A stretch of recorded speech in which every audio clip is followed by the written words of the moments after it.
The Tehran Revolutionary Court has sentenced two French citizens to lengthy prison terms on charges of espionage, intelligence, and collaboration with Israel.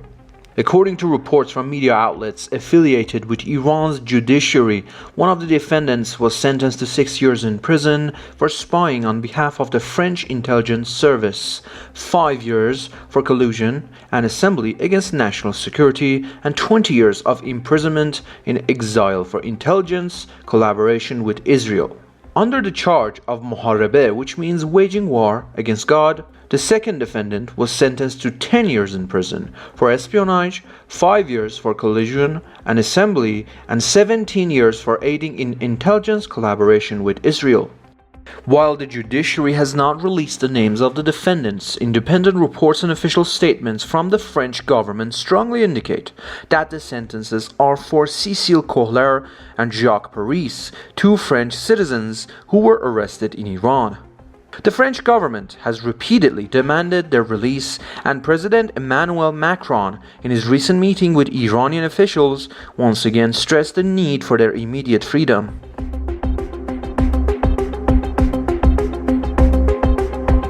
The second branch of the Revolutionary Court in Hamadan has sentenced Morteza Damour, the father of the late Vahid Damour, a victim of the national uprising, to 6 months and 20 days in prison, along with a fine. He was charged with propaganda against the regime. Morteza Damour was arrested by agents of the Hamadan Intelligence Department at his family home in Karaj and was transferred to Hamadan prison the following day. His trial session was held via video conference in early September. Damour is recognized as one of the prominent figures among the families seeking justice for the victims of the November 2019 uprising.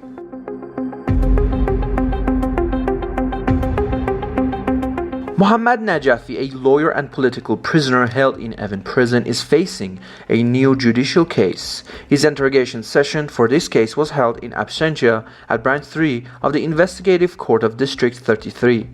According to reports, the new charges against Mr. Najafi include propaganda against the regime, spreading falsehoods, and insulting the Supreme Leader of the Islamic Republic. A bail of 1.1 billion Iranian tomans has been set for him in this case. Mr. Najafi has been able to meet with his family only after 4 months. He suffers from various health issues, including diabetes, high blood pressure, recurrent dizziness, and unexplained swelling in his legs. He also sustained hearing damage from the explosion caused by the Israeli attack on Evin prison. Despite his serious health condition, Mohammad Najafi continues to be denied specialized medical care, and due to the psychological pressure of imprisonment, he is forced to rely on sedatives and nerve medications.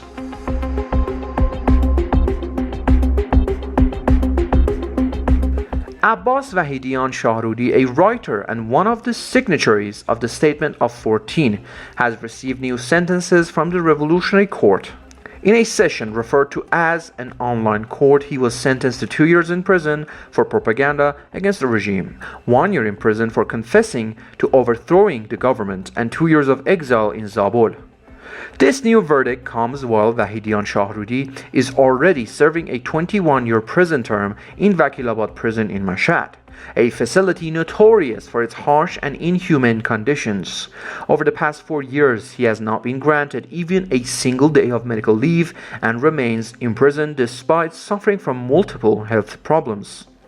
The new charges were brought against him after he published a letter from inside the prison, calling on the people and political forces to unite for Iran's liberation.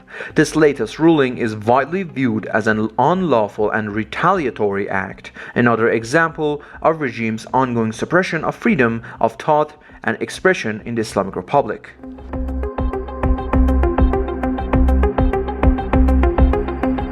The Mazandaran Provincial Court of Appeals has issued a sentence of 3 months and 1 day in prison for Maryam Zabihi, a Baha'i citizen residing in Qaim Shahr. This ruling comes after her original sentence in the lower court was 10 months in prison. According to reports, the initial verdict was issued by Branch 104 of the Criminal Court 2 in Qaim Shahr on charges of educational activities contrary to Islamic law. The sessions she held for students of the unofficial Baha'i University of Iran in her personal residence were cited as the basis for this charge. Security forces raided Maryam Zabihi's home and confiscated electronic devices, textbooks, a laptop, and tablets belonging to 5 young Baha'i guests staying at her residence.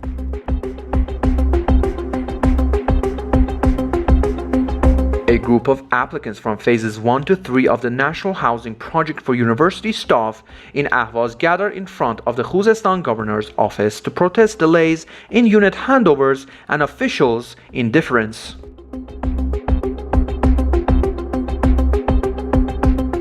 Around 130 patients and families affected by the rare disease cystinosis gathered in Tehran to protest the sharp increase in the price of the drug Cystagon.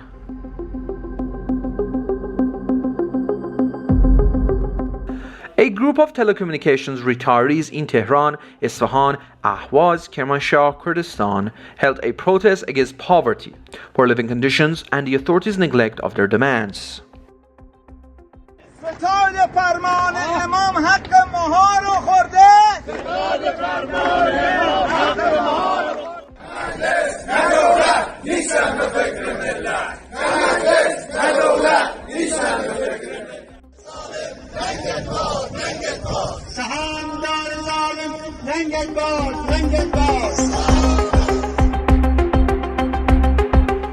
Tehran bakers gathered to protest the non-payment of bread subsidies and what they called the theft of people's bread by the company Nanino.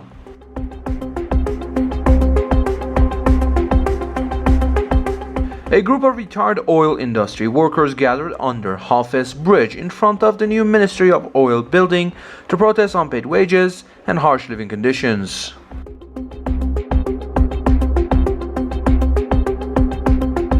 A group of retired steel workers in Isfahan held a protest against poverty, poor living conditions, and the government's neglect of their demands.